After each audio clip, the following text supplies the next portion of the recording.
K for Pergi tekan dekat shop. 4677. Dekat atas ni ada TikTok Shop Mall. Tekan TikTok Shop Mall. Then kan, dekat atas ni kita boleh tekan je, search je dekat TikTok Shop. Katakanlah kita nak beli tisu contoh, kita search je tisu dekat TikTok Shop ni. Semua beratus-ratus, beribu-ribu seller yang jual tisu akan keluar dekat TikTok Shop Mall ni. Boleh faham? Boleh faham tak? Okay. Tak kisahlah kalau parent mungkin dia nak search dekat TikTok Shop ni, dia ada anak nak beli pampers dekat anak, so keluar je pampers kan. Semua brand pampers ada kat sini. Okey, dia pun tekan je pampers. Cara nak claim cashback dia, copy link. Ni saya tunjuk dulu sekejap lagi saya ajar step dia. Bawa masuk ke Mova ni, paste. Dah beli pampers dapat RM4.20. Itu versi laju lah. Okey, itu versi laju. Sekarang saya nak tunjuk perlahan-lahan. Tapi jap. Tengok naik dari RM20 naik RM42. Korang boleh tengok daripada kosong naik RM22, cashback naik RM42 cashback. Boleh nampak semua? Korang jangan kata saya ni, nanti korang nak guna korang faham macam mana dia running. Okey. So saya nak tunjuk dia punya tutorial secara perlahan. Okey.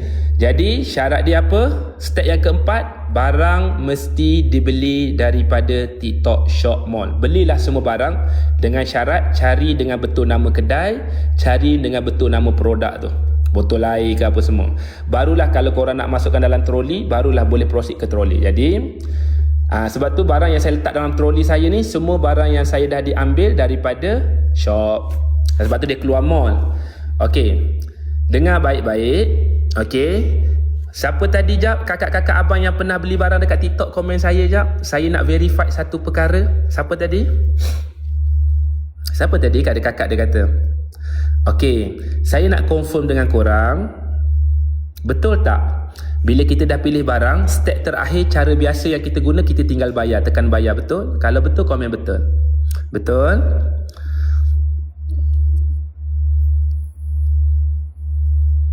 Betul betul dia kata. Betul kata. Betul. Okey. Jadi macam mana Mova ni dia berfungsi di TikTok? Betul semua faham maksudnya semua faham tu yang mana beli barang. Okey.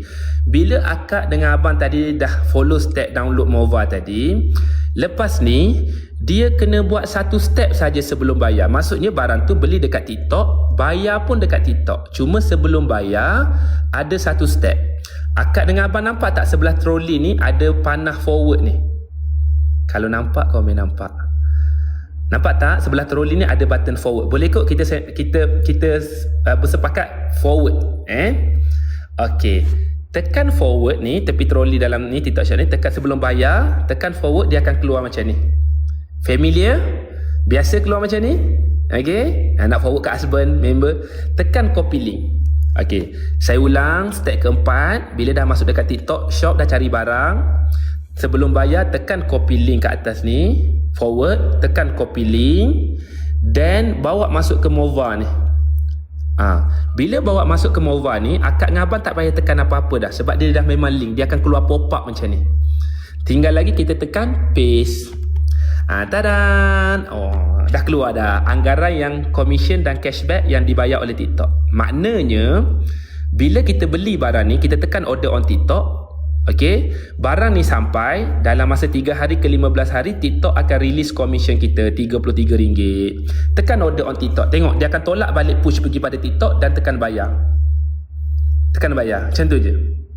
Okey, sekiranya anda nak beli barang tu lebih, sebelum bayar tekan add to cart, masukkan dalam troli, dia lompat naik dekat troli. Lepas tu pergi barang yang kedua, buat benda yang sama tanpa keluar daripada app, pergi dekat troli, bayar serentak 3 barang.